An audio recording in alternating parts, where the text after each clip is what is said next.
Setembro de 2012, uma bala na cabeça marcou o fim brutal de uma mulher que governava o submundo de Miami com uma violência tão implacável que aterrorizava aliados e inimigos igualmente. É isso que acontece quando mulheres gangsters mexem com a gangue errada.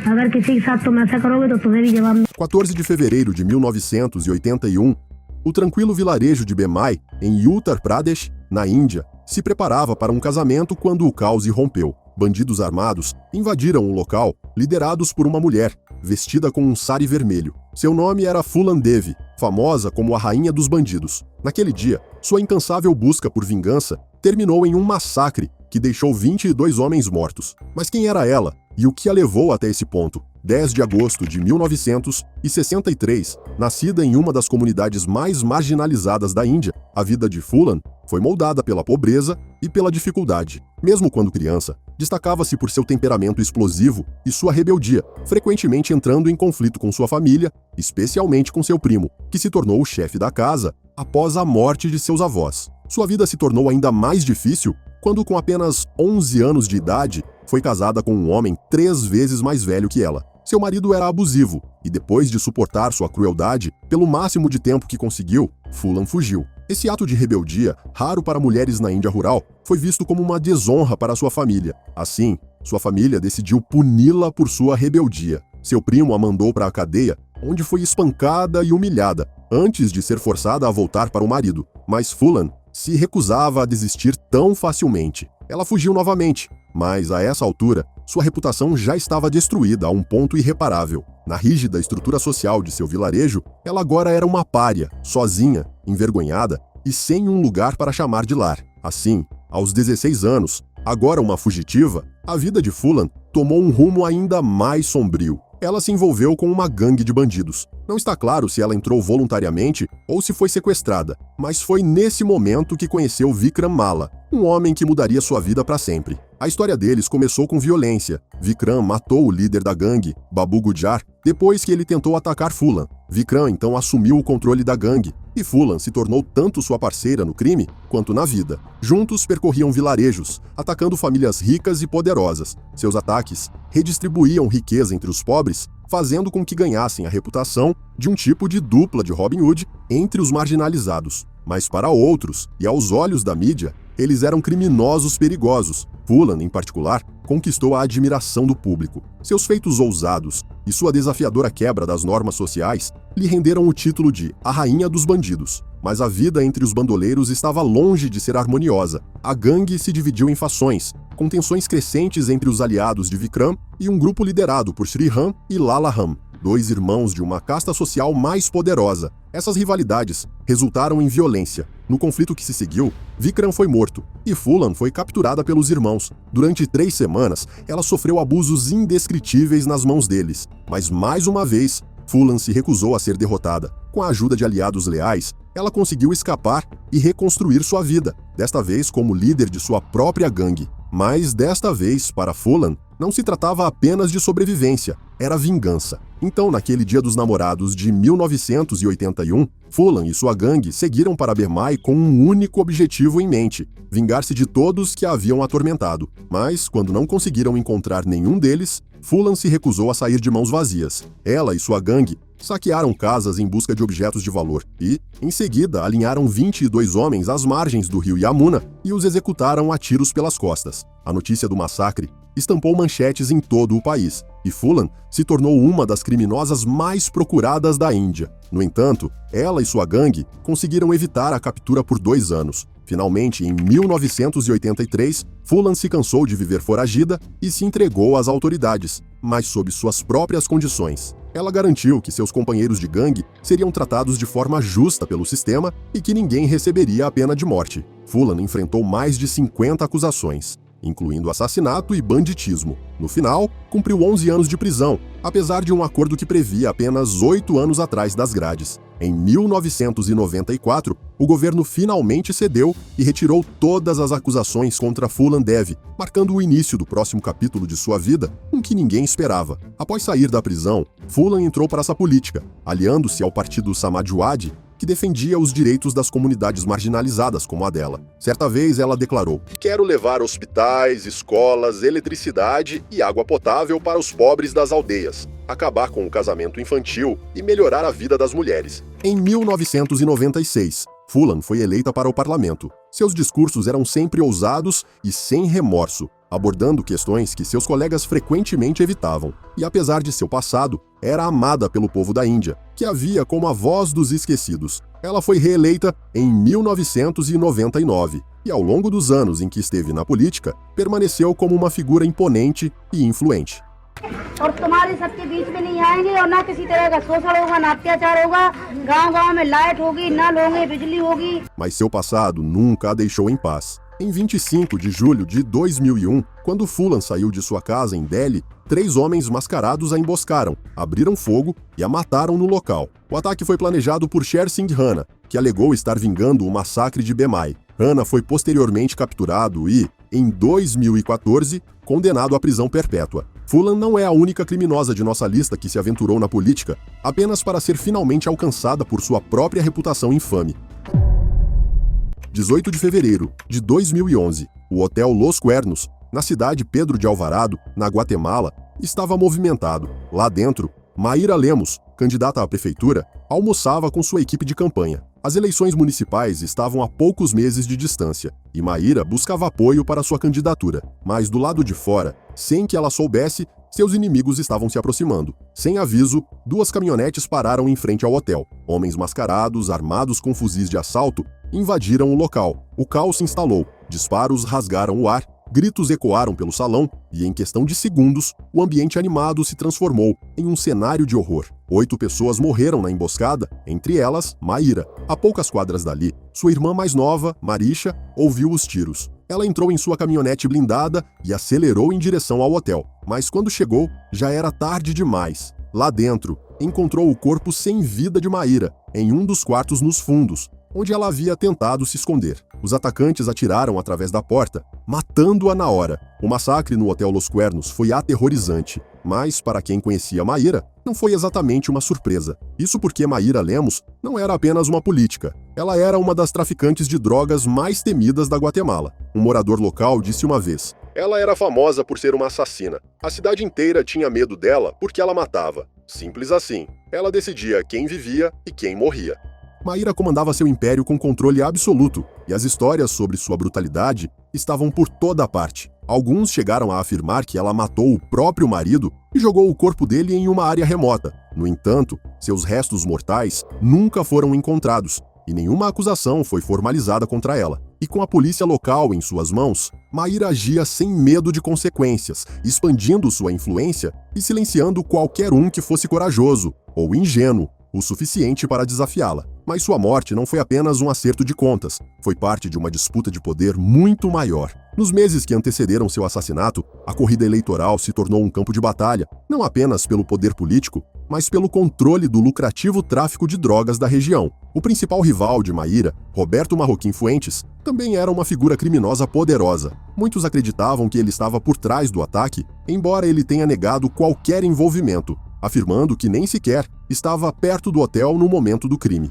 Marisha, no entanto, tinha certeza de que Marroquim havia assassinado sua irmã. Determinada a vingar Maíra, ela assumiu o lugar da irmã, tomando o controle tanto do império do tráfico quanto da campanha para a prefeitura. Para fortalecer sua posição, aliou-se a Rony Rodrigues, outro rival de Marroquim. Rodrigues tinha chances reais de vencer, até que ele também foi assassinado, poucos meses depois da morte de Maíra. Com Rodrigues fora do caminho, Marroquim venceu a eleição com ampla vantagem. Furiosa e de luto, Marisha voltou sua atenção para a vingança. Nos anos seguintes, ela teria orquestrado 3 tentativas de assassinato contra Marroquim. A primeira ocorreu em novembro de 2013, quando homens armados atacaram seu carro. Um mês depois, bombas foram plantadas em uma ponte que ele deveria atravessar, mas não detonaram. A terceira tentativa, em novembro de 2014, aconteceu quando Marisha já estava presa. Em uma emboscada violenta, agressores armados feriram Marroquim, sua esposa e seu segurança. Mesmo com Marisha atrás das grades,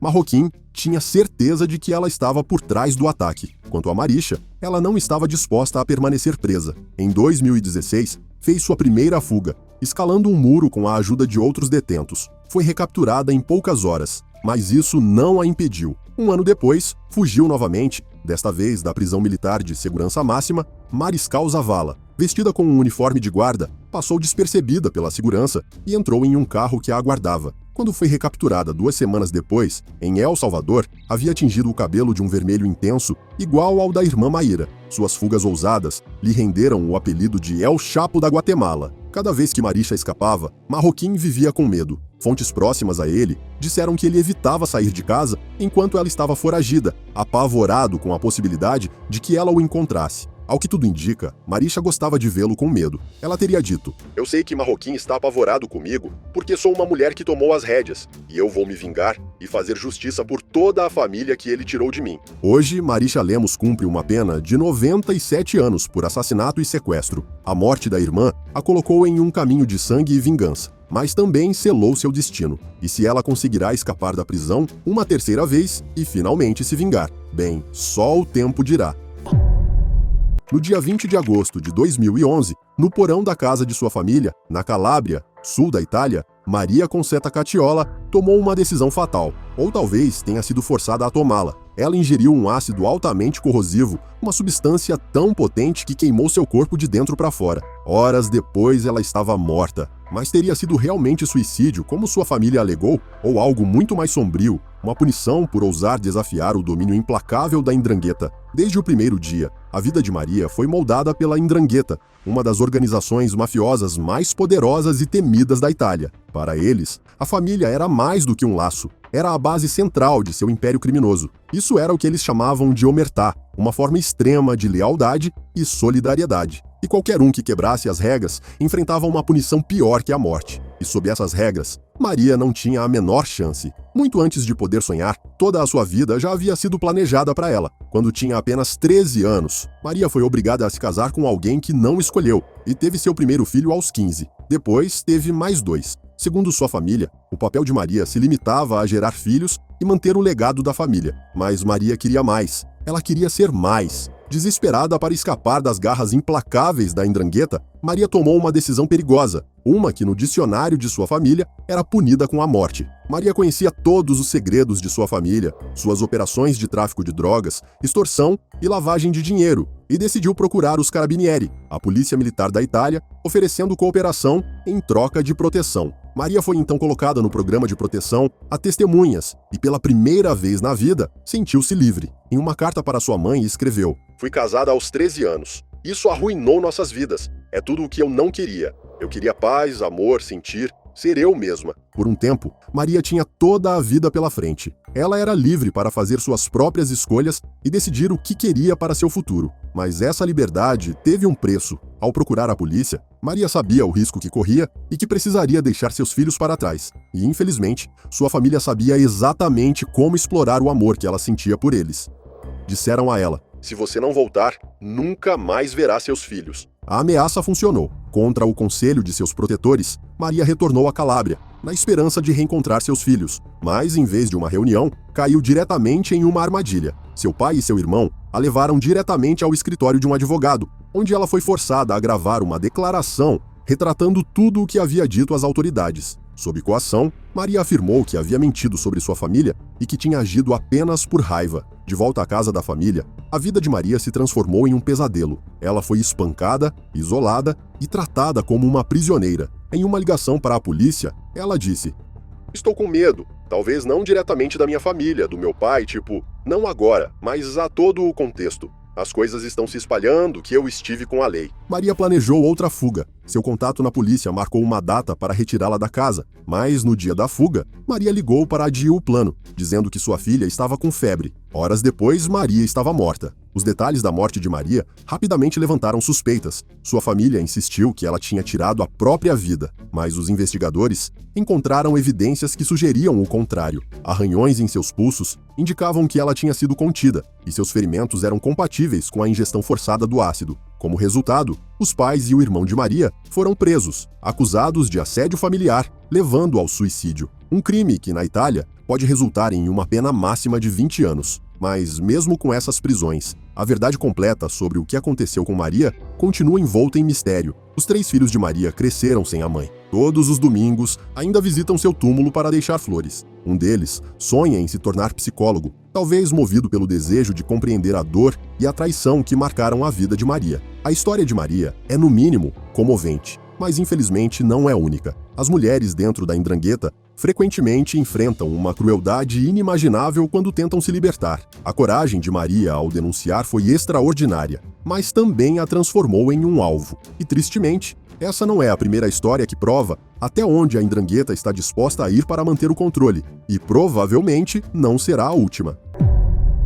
No dia 24 de novembro de 2009, mais uma tragédia ligada à Ndrangheta aconteceu em Milão, na Itália. Lea Garofalo foi atraída para a cidade sob o pretexto de um encontro pacífico com seu ex-marido, mas sem que ela soubesse, ele e seus cúmplices haviam planejado seu assassinato. Lea foi estrangulada até a morte com uma haste de cortina, mas essa nem foi a pior parte da brutalidade daquela noite. Seus assassinos levaram seu corpo para um armazém e o queimaram ao longo de 3 dias. Mas por que a mataram, você se pergunta? O único crime de Lea foi ousar se libertar do controle da Ndrangheta. No dia 24 de abril de 1974, Lea nasceu em um pequeno vilarejo na Calábria. Sua família pertencia a uma facção poderosa da Ndrangheta, e desde o primeiro dia, sua vida foi moldada pela realidade violenta e brutal de fazer parte de uma das mais temidas organizações mafiosas do mundo. Seu pai foi assassinado logo após seu nascimento, e seu vilarejo sempre foi marcado por múltiplos homicídios,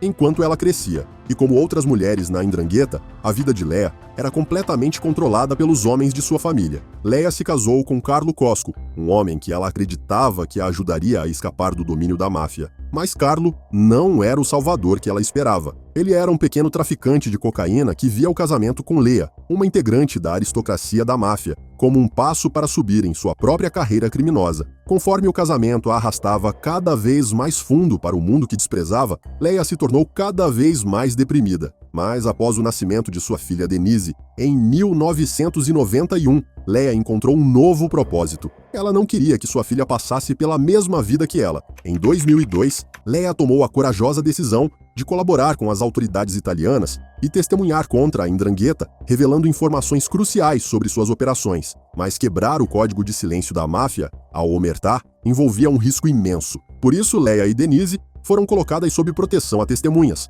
mudando-se frequentemente e vivendo com medo. Lea chegou a dormir com uma faca debaixo do travesseiro e a fazer aulas de autodefesa. No entanto, a vida escondida era solitária. Incapaz de trabalhar ou construir uma vida estável, ela começou a perder a fé na capacidade do Estado de protegê-la. Em 2009, sentindo-se abandonada e desesperada por um futuro melhor para Denise, Lea tomou a fatídica decisão de deixar a proteção a testemunhas e procurou Carlo, na esperança de se reconciliar com ele. A princípio, Carlo fingiu aceitar Lea de volta, convidou ela e Denise para uma viagem em família a Milão, e por 4 dias foram a imagem perfeita de uma família feliz. Mas o tempo todo, Carlo estava secretamente planejando o assassinato de Lea com seus cúmplices da Ndrangheta. E na noite do dia 24, eles finalmente executaram seu plano cruel. Os homens de Carlo tiveram sucesso. Lea foi estrangulada com um cordão de cortina, seu corpo levado a um armazém e queimado ao longo de 3 dias. Carlo tentou convencer Denise de que sua mãe os tinha abandonado e fugido para a Austrália. Mas Denise não acreditou nele e tinha certeza de que o próprio Carlo estava por trás do desaparecimento de sua mãe. Ela decidiu seguir os passos da mãe e colaborar com as autoridades para levar os assassinos de Lea à justiça. E assim, por anos, Denise viveu sob o mesmo teto que o homem que acreditava ter matado sua mãe, reunindo secretamente informações sobre as atividades criminosas da família e repassando-as para a polícia. Sua coragem acabou derrubando seu pai e seu grupo. Em 2012, Carlo Cosco e outros 5 homens de sua rede criminosa foram condenados pelo assassinato de Lea e sentenciados à prisão perpétua. O testemunho de Denise foi o golpe final. O assassinato de mulheres ligadas à máfia na Itália raramente recebe simpatia pública, mas à medida que os detalhes da corajosa luta de Lea contra a Ndrangheta vieram à tona, a opinião pública mudou. Lea se tornou um símbolo de resistência contra o crime organizado, inspirando um movimento. Em 2013, um funeral público foi realizado para Lea. Milhares de pessoas se reuniram para homenageá-la e Denise se dirigiu à multidão, dizendo: "Mamãe, obrigada por tudo o que fez por mim. Obrigada por me dar uma vida melhor. Tudo o que aconteceu, tudo o que você fez, Eu sei que foi por mim e nunca vou parar de te agradecer. No dia 23 de setembro de 2024, a Boate Bahia, em Molfetta, na Itália, estava repleta de música e risadas. Entre os frequentadores estava Antonia Lopes, de 19 anos, ou Antonella, como era chamada pelos amigos. Era para ser uma noite descontraída, mas terminou em tragédia, pois ao final da noite, Antonia jazia sem vida no chão. Sua morte não foi um acaso. Foi o trágico resultado de um conflito mafioso em ascensão, onde uma boate se tornou o campo de batalha para clãs rivais. Antônia Lopes não era estranha às sombras do crime organizado. Sua família tinha fortes laços com o clã Striciuglio, de Bari, mas apesar disso, Antônia não tinha antecedentes criminais e nem sequer se sabe se ela estava envolvida secretamente nos negócios da família. De qualquer forma, ela certamente não merecia o destino que a aguardava naquela boate. A propósito, você não se pergunta o que causou o caos naquela noite? O clã Striciuglio, ao qual a família de Antônia pertencia, estava envolvido em uma disputa violenta com o clã Parisi Palermiti. Essa rivalidade, que se arrastava há muito tempo, tinha origem em disputas por drogas, extorsão e territórios lucrativos. E naquela noite na Boate Bahia, a tensão finalmente explodiu. Naquela noite, Michele Lavopa, de 21 anos, conhecido como Tupac, entrou na boate com uma pistola calibre 7,65 carregada. Seu alvo naquela noite definitivamente não era Antonia, pois ela era membro do próprio clã dele. Mas Antônia também era uma grande amiga de Eugênio Palermiti, herdeiro de 20 anos do clã Parisi Palermiti. Dias antes, os homens de Eugênio haviam sequestrado Tupac e o espancado brutalmente. E não só isso, como também filmaram tudo e divulgaram nas redes sociais. Tupac foi o primeiro a chegar à boate naquela noite. Ele esperou pacientemente até que Eugênio e seu grupo entrassem, e então o caos se instaurou. Tupac disparou 7 tiros contra a multidão. Um desses projéteis atingiu Antonia no ombro, rompendo sua aorta. Ela caiu no chão e sangrou até a morte antes que alguém tivesse a chance de pedir ajuda. Outras 4 pessoas, incluindo Eugênio, ficaram feridas, mas nenhum dos ferimentos foi fatal. Eugênio recebeu a notícia da morte de Antonia no hospital. Ele descontou sua fúria na equipe médica, destruindo equipamentos e prometendo vingança. Mas nada poderia trazer Antonia de volta. Na melhor das hipóteses, isso apenas causaria ainda mais derramamento de sangue. Enquanto isso, Tupac fugiu do local no meio do caos que se seguiu, mas foi preso no dia seguinte. Ele acabou confessando à polícia, admitindo que só levou a arma para a boate para se proteger, uma prática que, segundo ele, era comum nas casas noturnas de Bari. Alegou que nunca teve a intenção de atirar em ninguém, mas entrou em pânico quando pensou que Eugênio estava sacando uma arma para matá-lo. No entanto, os investigadores não encontraram nenhuma prova disso. No fim, a morte de Antônia trouxe tanto luto quanto medo para a comunidade de Molfetta. Eles sabem muito bem que boates e locais públicos agora se tornaram cenários de disputas violentas de poder entre jovens ligados à máfia, transformando o que deveriam ser lugares seguros e divertidos em verdadeiras zonas de guerra. Francesco Gianella, chefe da diretoria antimáfia de Bari, comentou sobre a situação, dizendo: "Esses lugares não são mais apenas para diversão, se tornaram arenas de violência, onde jovens criminosos exibem seu poder." Agora, as autoridades temem que a morte de Antônia possa desencadear mais violência entre os dois clãs, causando ainda mais caos nas ruas da Itália. 11 de janeiro de 2020, o que deveria ser o dia mais feliz da vida de Karen Lisbeth Yepes Ortiz, logo se transformou em um pesadelo. Karen caminhava sorrindo para seu futuro marido, um notório traficante conhecido como El Calamardo. Mas quando a noiva e o noivo estavam prestes a fazer seus votos, um grupo de homens armados invadiu a igreja e começou a disparar contra a multidão. Quando a poeira baixou, Karen estava caída no chão, sem vida. Ela havia sido baleada pelos atacantes e seu noivo havia sido sequestrado. Mas quem eram esses homens armados e por que eles miraram em Karen? Bem, isso não foi apenas um ato aleatório de violência. Este foi apenas o mais recente ataque em uma guerra sangrenta de território entre o poderoso CJNG, o Cartel Jalisco Nova Geração e a Gangue Santa Rosa de Lima, liderada pelo irmão de Karen, José Antônio Yepes Ortiz, mais conhecido como El Marro. E para entender totalmente essa tragédia, primeiro é necessário olhar para o histórico de violência do CJNG. Cartel de Jalisco Nueva Generación, CJNG, is the single criminal organization most responsible for these deaths on both sides of the border. 2009, o cartel começou como um ramo do cartel Milênio. Em poucos anos, ele se transformou no cartel de drogas mais perigoso, de crescimento mais rápido e o mais rico do México. O líder do cartel é Nemésio Oseguera Cervantes, também conhecido como El Mencho, que já trabalhou como policial em Jalisco. Sob o comando de El Mencho, o CJANG ficou notório por táticas cruéis como assassinatos em massa, banhos de ácido e até canibalismo como método de treinamento para novos recrutas. A mensagem deles era sempre clara: mexeu conosco, e as consequências serão horríveis. E eles cometeram inúmeras atrocidades ao longo dos anos. Um exemplo de tal evento horrível aconteceu durante o horário de pico em Veracruz, onde 35 corpos, amarrados e submetidos à tortura, foram jogados nas ruas para todos verem. Outro incidente aterrador ocorreu quando mataram um homem e seu filho, prendendo dinamite aos corpos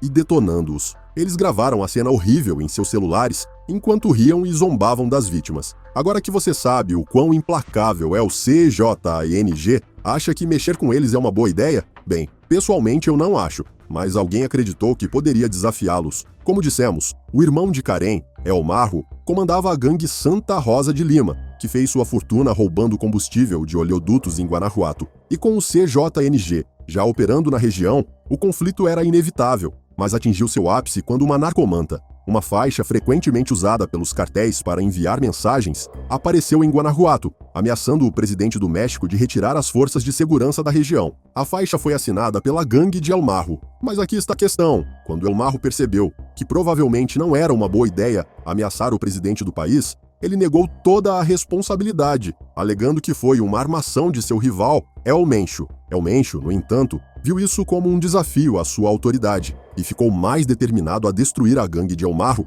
de uma vez por todas. E então, o CJNG começou a lançar uma série de ataques violentos contra Santa Rosa de Lima, incluindo o massacre no casamento de Karen. E bem, Karen não era apenas uma espectadora inocente de tudo isso. Ela estava profundamente envolvida nas operações da Santa Rosa de Lima e, segundo relatos, coliderava a gangue com seu irmão. No entanto, não está claro se ela era um dos alvos do CJNG naquele dia, ou apenas azarada por ser pega no fogo cruzado. O que é claro, porém, é que El Marro era o alvo número 1 do CJNG naquele dia. Apesar disso, ele conseguiu fugir da igreja durante o caos e entrou em esconderijo, mas não durou muito. 2 de agosto de 2020, ele foi capturado em uma operação conjunta pelas forças de segurança mexicanas. Sua prisão foi celebrada como uma grande vitória contra o crime organizado e muitos acreditavam que marcava o fim da gangue Santa Rosa de Lima. Eles estavam errados. Janeiro de 2024, uma foto se espalhou rapidamente no México. Ela mostrava uma mulher, rumores de ser a nova líder da gangue Santa Rosa de Lima. Ela foi acusada de orquestrar massacres, ataques à polícia e outros atos de violência em Guanajuato. A parte chocante, muitos acreditam que essa mulher não é ninguém menos que Karen Lisbeth Yepes Ortiz. Como isso poderia ser? Alguns especulam que Karen forjou sua morte para escapar da fúria do CJNG e tem reconstruído silenciosamente o império de seu irmão desde então. Afinal, as autoridades nunca confirmaram oficialmente sua morte no casamento. Outros permanecem céticos, mas uma coisa é clara: quem quer que seja essa mulher, ela está continuando a mortal rivalidade contra o CJNG. O CJNG, no entanto, não é uma organização que perdoa ou esquece. Se Karen ou alguém em seu nome estiver liderando a luta contra eles, o caminho à frente será perigoso e provavelmente sangrento.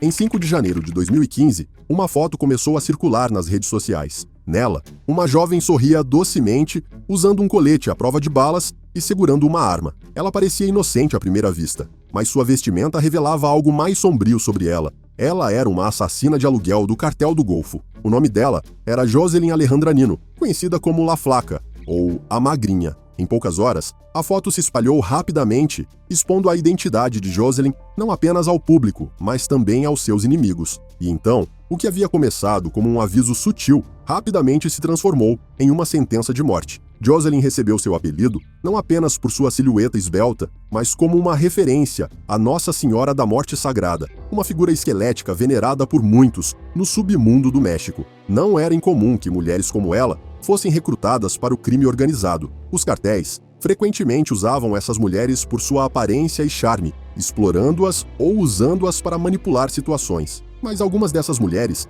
desafiam as probabilidades e ascendem nas fileiras, tornando-se soldados no terreno, responsáveis por impor a vontade do cartel através da violência, assim como seus colegas homens. Agora, Joselyn era membro dos Los Ciclones, uma facção do Cartel do Golfo. Seu grupo estava envolvido em uma violenta guerra de territórios com Los Metros, que também era uma facção rival do Cartel do Golfo. Ambas as facções lutavam pelo controle dos territórios do cartel em Rio Bravo, Tamaulipas. E quando a foto de Jocelyn foi vazada, não foi de forma alguma um simples acidente. Los Metros foram os responsáveis pelo vazamento. Eles queriam humilhar Los Ciclones, expondo seus membros nas redes sociais. Era uma estratégia pensada para torná-los bem conhecidos entre os cartéis rivais e as forças de segurança. E para Jocelyn, as consequências foram rápidas e brutais. Quando sua foto foi vazada, Jocelyn sabia que sua vida estava em perigo, mas ela não tinha escolha a não ser continuar suas funções como executora, ajudando sua facção a defender seu território contra Los Metros.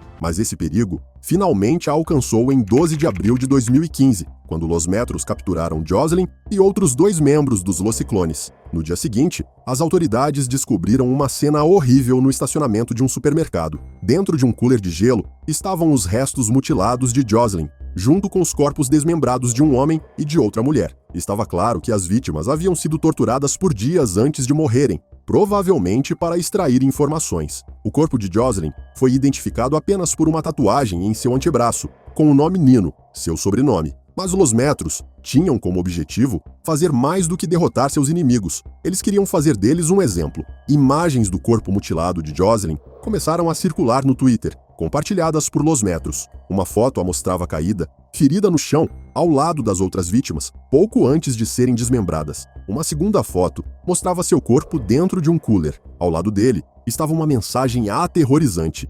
Esse é o destino de toda a escória que apoia Los Ciclones. A mensagem não parou em zombar dos Los Ciclones. Ela zombava deles por empregarem mulheres como soldados e avisava que mais carnificina viria se ousassem invadir o território dos Los Metros. A morte de Jocelyn foi brutal, mas no mundo em que ela vivia, infelizmente não foi única. O nome La Flaca parecia quase amaldiçoado. Ela não foi a primeira assassina a carregar o apelido, nem a primeira a ter um fim horrível. No mundo dos cartéis, as mulheres frequentemente se encontram presas em um sistema brutal onde seu valor é medido pela utilidade que podem ter. Sua lealdade dura apenas o tempo que serve à agenda de outra pessoa, e suas vidas são tratadas como descartáveis. A história de Jocelyn é apenas uma das muitas, um reflexo assustador da realidade violenta e caótica que define a vida no submundo do México. Em 3 de setembro de 2012, as ruas de Medellín estavam agitadas quando Griselda Blanco saiu de um açougue, sem perceber a motocicleta se aproximando dela. Em segundos, 2 tiros ecoaram. A infame rainha da cocaína caiu no chão, sem vida, seu reinado terminando tão violentamente quanto começou. We were all surprised that a female godmother was responsible for this much violence, could be this evil. Griselda Blanco foi uma das figuras mais implacáveis da história do crime organizado. Conhecida como La Madrina ou a Madrinha, ela construiu um império da cocaína nas décadas de 1970 e 1980, que rivalizava com o poder do infame cartel de Medellín. E embora homens como Pablo Escobar sejam frequentemente lembrados como os rostos do tráfico de drogas, foi Blanco quem preparou o terreno, dominando o tráfico de cocaína e esculpindo seu legado em sangue e medo. Em 1943, Griselda Blanco nasceu nas favelas empobrecidas de Cartagena, na Colômbia. Mesmo quando criança, Blanco supostamente exibiu comportamentos perturbadores. Quando tinha apenas 11 anos, ela teria sequestrado um menino para pedir resgate e o matou brutalmente quando sua família não pagou. Blanco também cresceu em um lar abusivo, do qual ela desesperadamente queria escapar. Ela eventualmente fugiu e se viu nas ruas duras de Medellín, onde foi forçada a recorrer ao roubo e à prostituição como meio de sobrevivência. Mas sua verdadeira introdução ao submundo do crime aconteceu quando seus caminhos se cruzaram com seu primeiro marido, Carlos Trujillo, um contrabandista de pouca monta. Ela continuou se aprofundando nesse mundo perigoso, eventualmente conhecendo Alberto Bravo, seu segundo marido, que a apresentou ao tráfico de cocaína. Juntos, eles se mudaram para Queens, em Nova York, na década de 1970, onde construíram um império de drogas que contrabandeava grandes quantidades de cocaína da Colômbia para os Estados Unidos. Os métodos astutos de contrabando de Blanco, como esconder a cocaína na lingerie feminina, permitiram que a operação deles crescesse ainda mais do que a máfia italiana da cidade. No entanto, Blanco tinha sonhos maiores e ela queria jogar sozinha. Ela supostamente mandou matar Trujillo e mais tarde confrontou Bravo sobre milhões que estavam desaparecidos. A discussão deles escalou para um tiroteio, durante o qual Blanco o matou. solidificando sua reputação como uma líder destemida e letal, e bem, uma viúva negra. Depois de fugir de problemas legais em Nova York, Blanco se mudou para Miami, onde ganhou o apelido de Rainha da Cocaína. Na época, a cidade estava se tornando o epicentro do tráfico de drogas nos Estados Unidos, e Blanco estava no centro, contrabandeando mais de 3.000 libras de cocaína por mês e acumulando uma fortuna de bilhões de dólares. Seu estilo de vida luxuoso incluía mansões, jatos particulares e festas selvagens, mas seu reinado também trouxe caos e derramamento de sangue para seu mundo e para os outros. Os métodos de Blanco eram tão inovadores quanto violentos. Ela foi uma das primeiras a usar motocicletas para tiroteios em movimento, uma tática que ela pioneiramente introduziu em Medellín e levou para os Estados Unidos. Seus esquadrões da morte deixaram um rastro de corpos por Miami, mirando em rivais, informantes e, às vezes, em inocentes que estavam apenas passando. Em 1979, um dos seus assassinatos mais infames ocorreu quando seus atiradores, dirigindo um carro de guerra blindado, mataram um traficante de drogas em um shopping lotado, desencadeando o que mais tarde seria conhecido como a Era dos Cocaine Cowboys, um período de violência desenfreada relacionada às drogas em Miami entre o governo dos Estados Unidos e os cartéis. Mas à medida que o poder de Blanco crescia, também crescia sua lista de inimigos. Ela era temida até dentro da própria organização. Seu mais fiel assassino, Jorge Ayala, revelou certa vez que quando Blanco mandava fazer uma execução, ela não se importava com quem mais fosse pego no fogo cruzado. Mulheres, crianças e até famílias inteiras eram frequentemente danos colaterais. Mas no início da década de 1980, o Império de Blanco começou a desmoronar sob a pressão das autoridades. A DEA a capturou em 1985 e ela foi sentenciada a 20 anos de prisão. No entanto, sua lenda cresceu ainda mais durante sua prisão. Mesmo atrás das grades, ela conseguiu manter o controle sobre partes de seu cartel. Em 1994, as coisas mudaram quando seu confiável assassino Ayala virou contra ela, fornecendo provas que poderiam ter levado à sua execução. After over 10 years of intense investigation, Miami and Metro Police say they have enough evidence to pin the 1982 murders of 3 Dade County people on this woman, 51-year-old Grisela Blanco. No entanto, um escândalo envolvendo Ayala e uma secretária do escritório do promotor prejudicou sua credibilidade, permitindo que Blanco aceitasse um acordo de culpabilidade. Ela cumpriu apenas mais 6 anos antes de ser deportada para a Colômbia. De volta a Medellín, Blanco viveu uma vida relativamente tranquila, supostamente se concentrando em criar seus netos. Mas seu passado violento a alcançou. Quando morreu em 2012, ela havia havia mexido com tantas pessoas e feito tantos inimigos que identificar seu assassino era impossível. Alguns suspeitaram de um cartel rival, outros de um parente de uma de suas inúmeras vítimas. O que é certo é a ironia de seu fim. Blanco foi morta em uma execução a tiros de moto, o mesmo método que ela havia pioneiramente introduzido décadas antes.